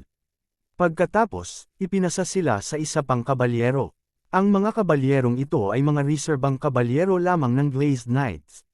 Kapag naabot nila ang ika-6 na yugto ng Soul-Penetrating Heaven Realm o naabot ang Gold Badge, maaari silang ma-promote bilang mga regular na kabalyero. Inilatag ni Capricious ang kanyang tunay na enerhiya sa isang hibla, at ang kanyang boses ay direktang umalangaw-ngaw sa mga tainga ni Yezuan. Ika-6 na yugto ng Soul-Penetrating Heaven Realm. Napakalakas talaga ng Glazed Knights na ito. Hindi napigilan ni Yezuan na mapabuntong hininga. Kabanata 1608. Makalipas ang halos kalahating araw, kabuuang 167 examinis ang natipon, kabilang ang 3 superhenyo sa Reaching Heaven Realm. Pagkatapos, ang kabalyero na nangunguna ay muling naglaho sa kalawakan, dinala ang lahat ng 167 examinis sa isang bagong lugar at inilipat sila sa isang antas sa isang pagkakataon. Hindi alam kung anong lugar ang mararating ng mga examinis kapag narating nila ang huling hantungan. Kinailangan ni Yezuan na dumaan sa prosesong ito ng 6 na beses. Matapos ang ika-6 na pagkakataon, dinala siya sa isang lugar na tinatawag na Preparatory City. Sa oras na ito, mahigit 100,000 examinis ang nagtipon dito. Napakaganda ng eksena. Ang pagsusulit sa paghahanda sa taong ito ay lubos na kahanga-hanga. Hindi napigilan ni Headstrong na magtaas ng kilay. Sa napakaraming tao na nagtitipon sa isang parisukat, ang mga espiritual na pandama ng bawat isa ay maaaring masakop ang parisukat, kaya ang kanilang mga kaharian ay hindi maitatago sa lahat. Gaano kahanga? Hindi napigilan ni Yezuan na magtanong.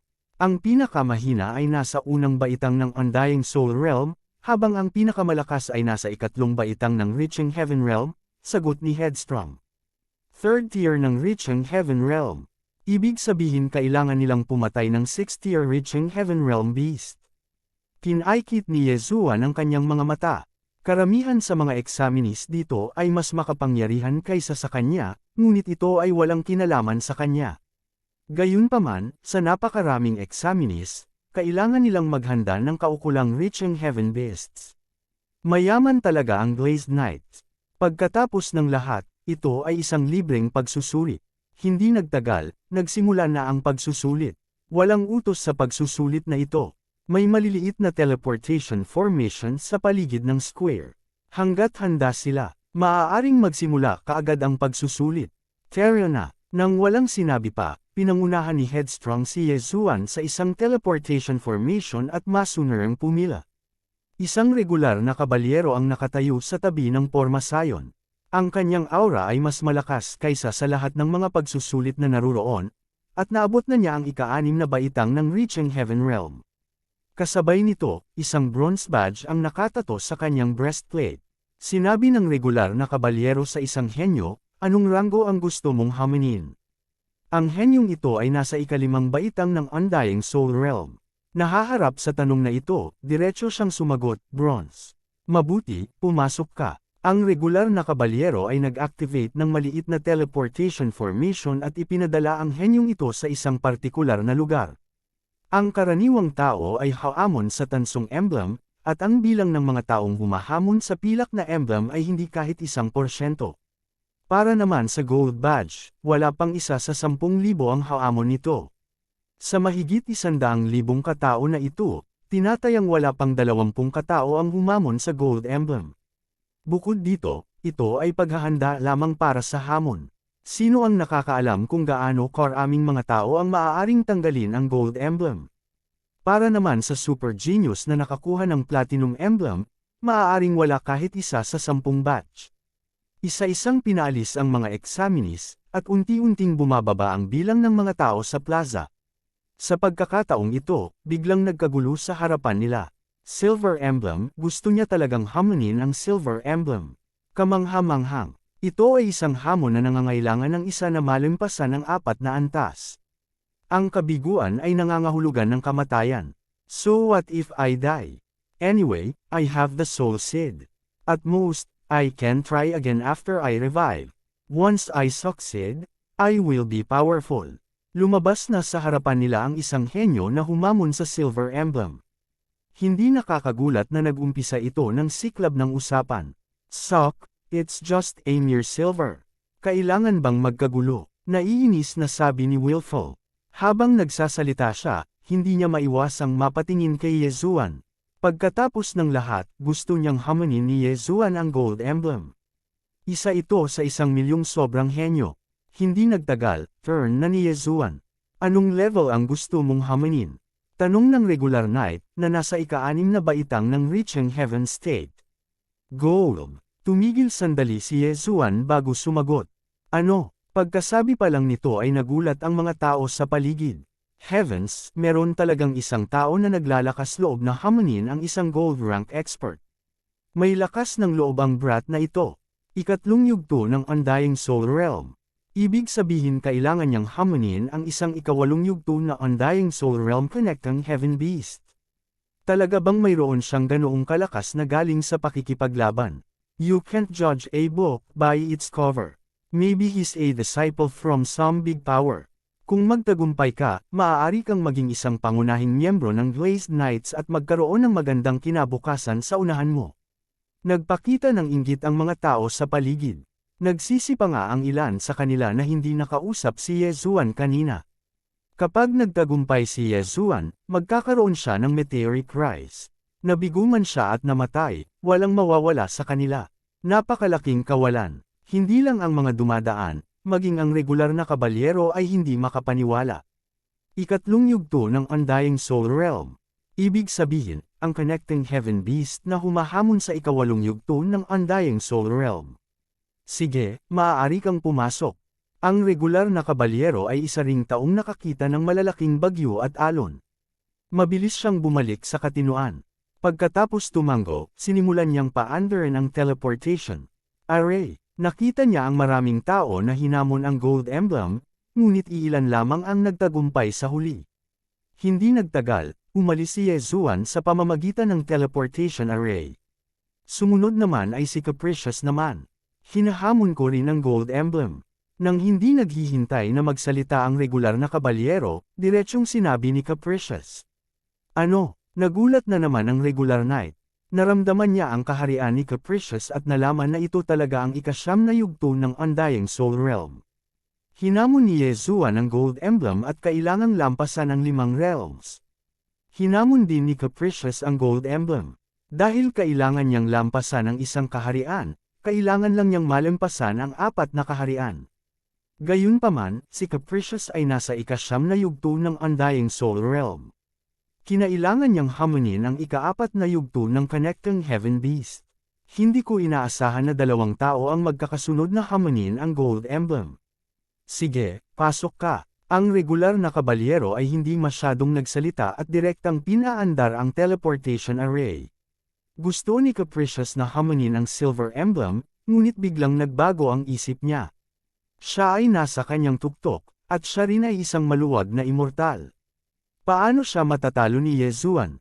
Pagkarating ng teleportation array, nalaman ni Yezuan na nakarating siya sa isang kakaibang lugar. Welcome to the Trial Mystic Realm. Sa harap mo ay isang flaming lion na may ika-8 yugto ng Undying Soul Realm. Patayin mo ito at makakapasa ka sa pagsubok. Sa karagdagan, ang mga panlabas na puwersa ay hindi pinapayagan sa pagsubok na ito. Sa panahon ng teleportasyon, ikaw ay nasealed. Kapag handa ka na, kailangan mo lamang basagin ang liwanag na hadlang sa harap mo. Matatapos lang ang pagsubok kapag napatay mo ang flaming lion o napatay nito. Panipi, isang magandang boses ang narinig. Sealed. Hindi ko alam kung ang panlabas na puwersa na ito ay tumutukoy sa kapangyarihan ng iba na nakatatak sa katawan ko o iba pa. Kinaikit ni Yezuan ang kanyang mga mata at direktang tinawag ang Ghost Dome Great Emperor at Wei Zhenchen mula sa planting space. Kanina lang tinatakan na niya ang mga ito. Kung magagamit niya ang mga ito, nangangahulugan ito na ito ay makatwiran.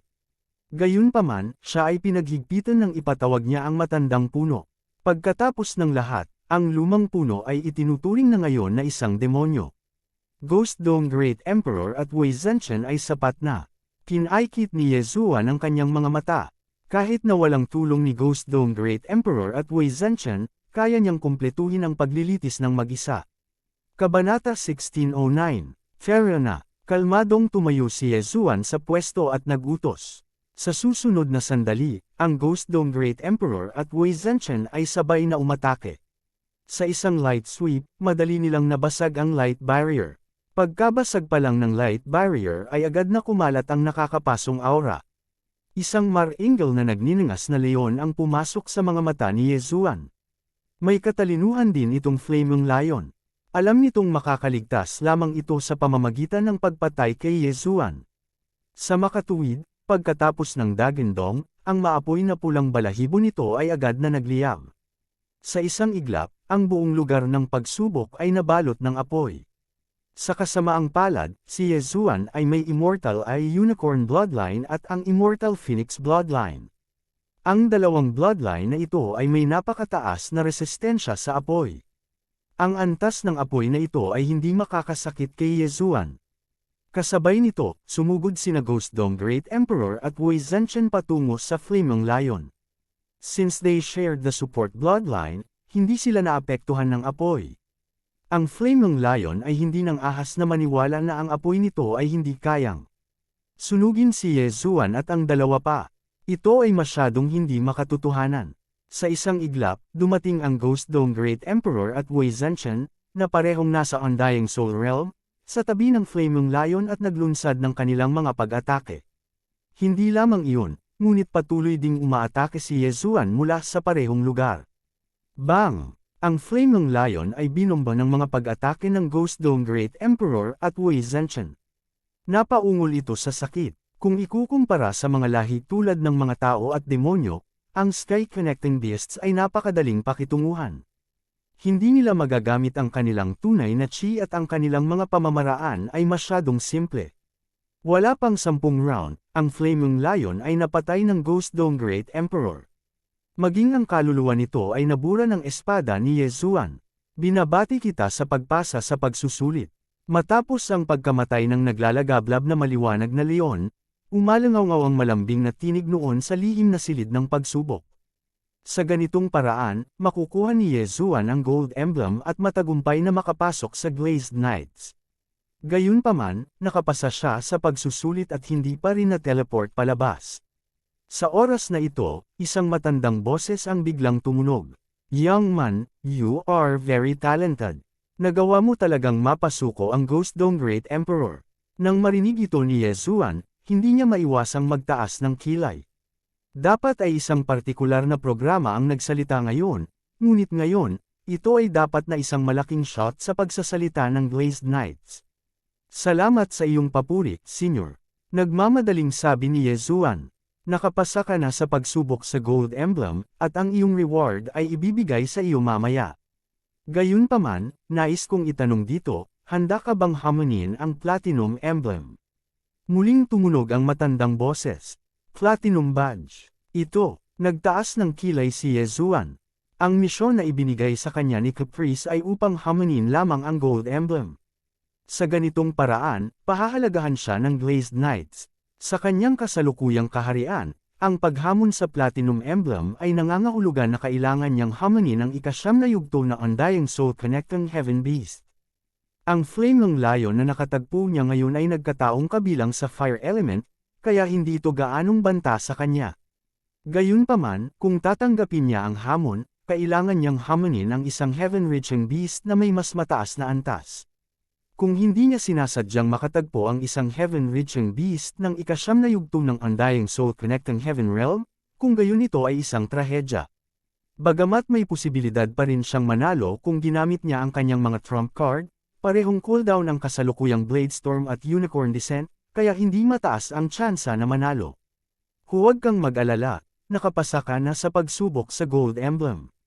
Kung makatagpo ka ng anumang panganib, ihihinto ko kaagad ang pagsubok. Hindi magbabago ang iyong gantimpala. Binibigyan lang kita ng pagkakataon. Depende ito kung handa kang sumubok. Nang makita ng misteryosong amo si Yezuan na nag-aalangan, agad niyang sinabi. Kung ganoon, ano ang dapat kong katakutin? Nagliwanag ang mga mata ni Yezuan. Dahil ang kabilang partido ay makikialam, kung gayon ito ay magiging mas simple. Sa karamihan, siya ay mabibigo. Anyway, nakapasa na siya sa Gold Emblem test. Kahit mabaygo siya, ayos lang. Sige, aayusin ko agad para sa'yo. Matapos magsalita ang matandang boses, isang magaan na kalasag ang lumitaw sa susunod na sandali. May Flaming Lion sa loob, ngunit ito ang hari ng Flaming Lions. Ang lakas nito ay umabot na sa ika-9 na yugto ng Undying Soul Connecting Heaven Realm. Kung kaya mo itong patayin, papasa ka sa Platinum Emblem Test at makuha ang Platinum Emblem. Nang marinig ito, nagliwanag ang mga mata ni Yezuan. Mukhang binibigyan siya ng special treatment ng master na ito. Hindi ba ang Flaming Lion King ng Fire Attribute? Kung gayon ay magiging mas madali para sa kanya na patayin ito. Okay, sa sandaling iyon, bahagyang pumulupot ang mga labi ni Yezuan. Pagkatapos, hiniling niya sa Ghost Dome Great Emperor na basagin ang Light Shield. Biglang lumitaw ang isang Flaming Lion King na mas malaki kaysa sa nauna. Umuungol. Ang naglalagablab na Lion King na ito ay umungal. Kaagad, ang mga apoy ay tumaas sa kalangitan at tinakpan ang buong espasyo ng pagsubok. Ang lakas ng apoy sa pagkakataong ito ay higit sa 5 beses na mas malakas kaysa dati. Maging si Yezuan ay nakaramdam ng panggigipit. Kung hindi dahil sa Immortal Eye Unicorn Bloodline at sa Immortal Phoenix Bloodline, matagal na siyang natunaw. Undying Battle Soul, patayin mo. Agad na inutusan ni Yezuan ang Ghost Dome Great Emperor at Way of the Heavens. Sa isang iglap, tumaas ng 2 beses ang mga katangian ng dalawa. Bagamat hindi magagamit ang Unicorn Descent, ang Ghost Dome Great Emperor ay mayroon pa ring Sky-Shattering Meteor Slash. Para sa Sword Storm, ayaw ni Yezuan na gamitin ito. Ang Flaming Lion King na ito ay hindi mahina. Ito ay mas malakas kaysa sa nakaraang Flaming Lion King. Nang lumapit ang Ghost Dome Great Emperor at Way of the Heavens, pinalipad sila ng 2 kuko nito. Gayunpaman, nang pinalipad ang Ghost Dome Great Emperor, agad niyang ginamit ang Sky-Shattering Meteor Slash. Isang maitim na kulay abo na sword chi ang naglaslas patungo sa Flaming Lion King. Gayunpaman, ang Flaming Lion King na ito ay napakabilis. Agad itong umikot sa Sky-Shattering Meteor Slash at ibinuka ang bibig, naghahanda na kagatin ang Ghost Dome Great Emperor sa mga piraso. Ang Sky-Shattering Meteor Slash ay tila napalampas, ngunit huwag kalimutan na si Yezuan ay may Eye of Space. RIP. Biglang napunit ang espasyo. Ang Sky-Shattering Meteor Slash ay pumasok sa espasyo at lumabas mula sa likod ng Flaming Lion King. Boom! Tinamaan ng Sky-Shattering Meteor Slash ang Flaming Lion King, na nagdulot ng matinding pinsala. Ang kakaibang kakayahan ng petrification ay kumalat din sa isang iglap. Napasigaw sa sakit ang Flaming Lion King. Biglang sumabog ang apoy sa katawan nito, at nabasag ang natuyong bahagi ng katawan nito. Bagamat tumama ang Sky-Shattering Meteor Slash, wala itong gaanong epekto. Ang Flaming Lion King na ito ay hindi ganoon kadaling pakitunguhan. Para naman sa Eye of Space, malamang na hindi ganoon kadaling saktan ang Flaming Lion King na ito. Pagkatapos ng lahat, ang Cultivation Realm ni Yezuan ay masyadong mababa. Dahil dito, ito ay magiging isang labanan ng Otri-Sion. Bagamat na-activate na ng Ghost Dome Great Emperor at Wei Zhenchen ang kanilang Undying Battle Soul, ang Flaming Lion King ay nasa ika-9 na yugto ng Undying Battle Soul Realm. Ang bilis man o lakas nito, mas nakahihigit sa kanilang dalawa. Sa kabutihang palad, parehong may Immortal Divine Phoenix Bloodline ang Ghost Dome Great Emperor at Wei Zhenchen. Automatikong gagaling ang kanilang mga pinsala. Boom! Boom! Boom! Sa espasyo ng pagtatasa, walang tigil ang mga tunog. Napakatindi ng labanan. Ang Flaming Lion King na ito ay lubusang hindi pinansin si Yezuan dahil ang mga pag-atake ni Yezuan ay hindi ito matamaan. Kabanata 1610. Walang limitasyon sa oras sa pagtatasa. Higit pa rito, hindi naka-recover ang Flaming Lion King mula sa mga pinsala nito. Kapag natapos na ang tagal ng Undying Battle Soul, ang katawan nito ay mapupuno ng mga sugat at patuloy na dadaloy ang dugo. Kakaiba rin ang dugo nito. Kapag umagos ito sa lupa, ito ay mag-aapoy. Ang buong espasyo ng pagtatasa ay naging isang dagat ng apoy. Umuungol. Ang Flaming Lion King ay umungal ng hindi mabilang na beses mula pa noong una. Bagamat ang mga pag-atake nito ay maaaring makapinsala ng gusto sa Ghost Dome Great Emperor at Wei Zhenchen, mabilis silang nakabawi. Hanggang ngayon, mukhang maayos ang Ghost Dome Great Emperor at Wei Zhenchen. Ang Flaming Lion King, na nagtataglay ng katalinuhan, ay biglang nagkaroon ng ideya. Biglang lumingon ang malalaking mata nito at bumagsak ang tingin nito kay Yezuan. Umuungol. Pagkatapos umungol, bigla itong sumulpot kay Yezuan. Sa wakas na-realize mo na ako ang examiner. Basta patayin mo ako, tapos na ang assessment na ito. Bahagyang nabaluktot ang sulok ng bibig ni Yezuan. Kailangang sabihin na masyadong mabagal ang reaksyon ng Flaming Lion King. Napakatagal bago nito natauhan. Kaharap ang mabangis na hayop na ito na humahabol sa kanya, mahinahong binuksan ni Yezuan ang isang walang laman na pinto at dumating sa tabi ni Wei Zhenchen. Bagamat mabilis ang takbo ng Flaming Lion King, makakapag-react pa rin si Yezuan.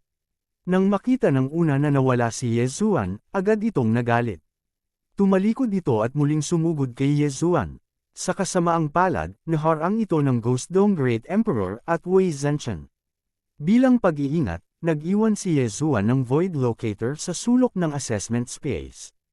Pagkatapos, patuloy siyang umaatake gamit ang Void Flame Sword Wave. Matapos makawala ang Flaming Lion King mula sa pagkakasalubong ng Ghost Dome Great Emperor at Wei Zhenchen, muli itong sumugod kay Yezuan. Eye of the Void. Muling nabasag ni Yezuan ang kawalan, umalis sa kanyang orihinal na kinalalagyan, at bumalik sa kanyang dating kinalalagyan. Nawala muli ng Flaming Lion King ang bakas ni Yezuan at umungol sa langit sa galit.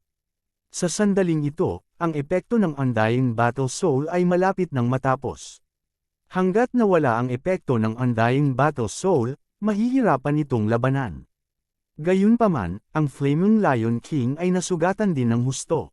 Habang gumagalaw ito, ang mga pinsala nito ay magiging mas malala at ang lakas ng labanan nito ay hihina. Para sa kapakanan ng Platinum Emblem, paano kung kailangan niyang lumaban ng 10 araw at 10 gabi? Gayunpaman, imposible ang 10 araw at 10 gabi. Tinansya ni Yezuan na wala pang 1 oras, ang Flaming Lion King ay mamamatay sa kanyang mga kamay. Kahit na ang paraan ng pakikipaglaban ay medyo kasuklam-suklam, sa isang labanan ng buhay at kamatayan, upang mapatay ang kabilang partido, kahit na anong uri ng kasuklam-suklam na mga panlilinlang ang ginamit ng isa, ito ay katanggap-tanggap pa rin. Lumilipas ang oras. Sa huli, hindi maabot ng heaven-reaching beasts ang tuktok ng food chain. Hindi nila alam kung paano gamitin ang Truth Chi, at hindi rin sila maaaring gumamit ng mga table tasks. Sa bandang huli, sila ay mayayapakan sa ilalim ng mga paanang malalakas. Bagamat lumipas na ang tagal ng Undying War Soul, ang mga pinsala ng Flaming Lion King ay lumala pagkatapos ng 10 minuto. Ang lakas ng labanan nito ay nasa 80% lamang ng pinakamataas nito. Sa loob ng 10 minutong ito, hindi ito kayang saktan ni Ghost Dome Great Emperor at Wei Zhenchen. Gayunpaman, pagkatapos ng 10 minuto, magagawa rin iyon ng Ghost Dome Great Emperor at Wei Zhenchen. Pagkaraan ng 1 pang 5 minuto, ang lakas ng labanan ng Flaming Lion King ay bumaba ng 1 pang 10%. Pagkalipas ng 2 minuto, bumaba sa 60% ang lakas ng labanan ng Flaming Lion King. Ngayon, maaaring labanan ito ng Ghost Dome Great Emperor at Wei Zhenchen. Si Yezuan, na nakatayo sa sulok, ay hindi maiwasang mapangiti. Tila malapit nang mamatay ang Flaming Lion King. Sa sandaling ito, ang buong lugar ng pagsubok ay nasusunog sa apoy. Kung ito ay isang ordinaryong tao, sila ay pinagpira-piraso o nasunog hanggang sa abo ng Flaming Lion King.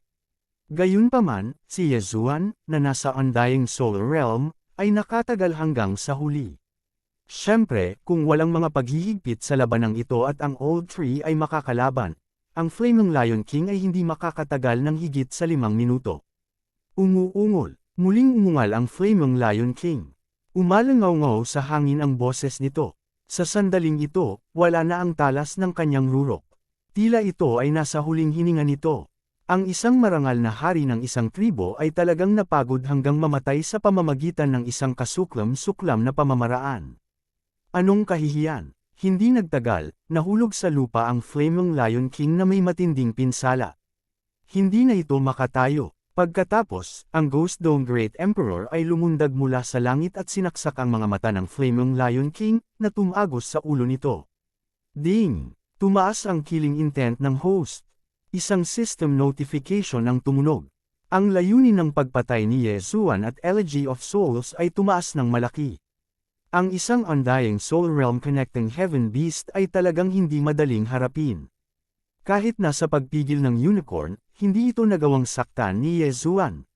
Maaari lamang niyang gamitin ang ganoong paraan upang manalo.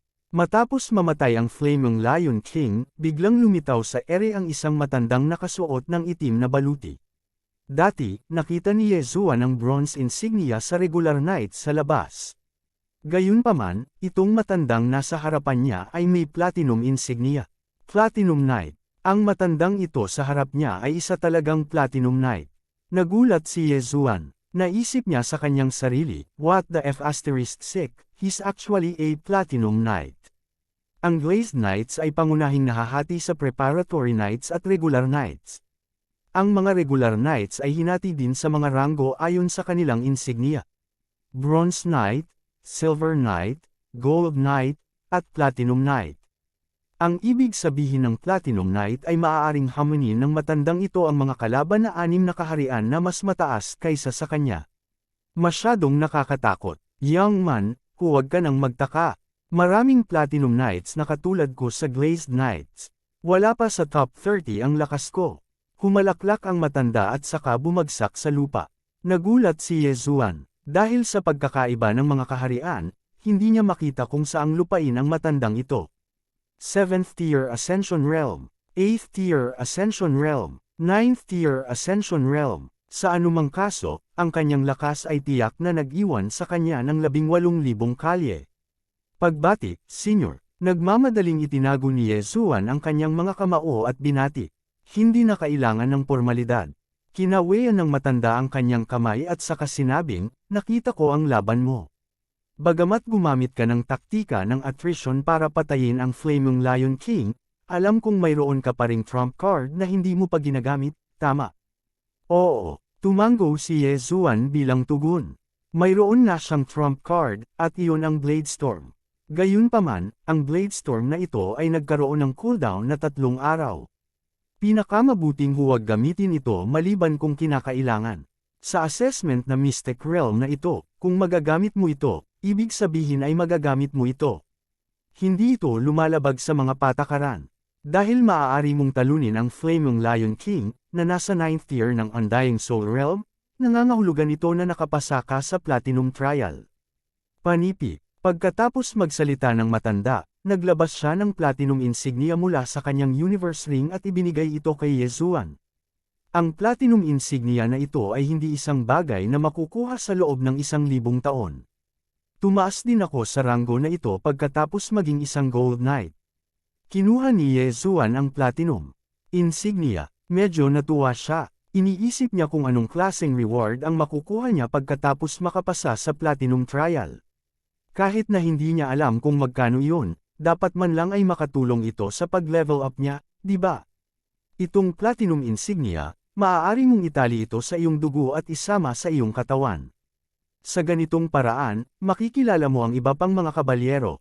At the same time, magagamit mo ito para magpadala ng mensahe sa iyong Knight Commander. Kung ikaw ay nasa panganib, ang Knight Commander ay direktang mahahanap ka. Hanggat ang distansya ay hindi masyadong malayo, siya ay makakarating at makakaligtas sa iyo.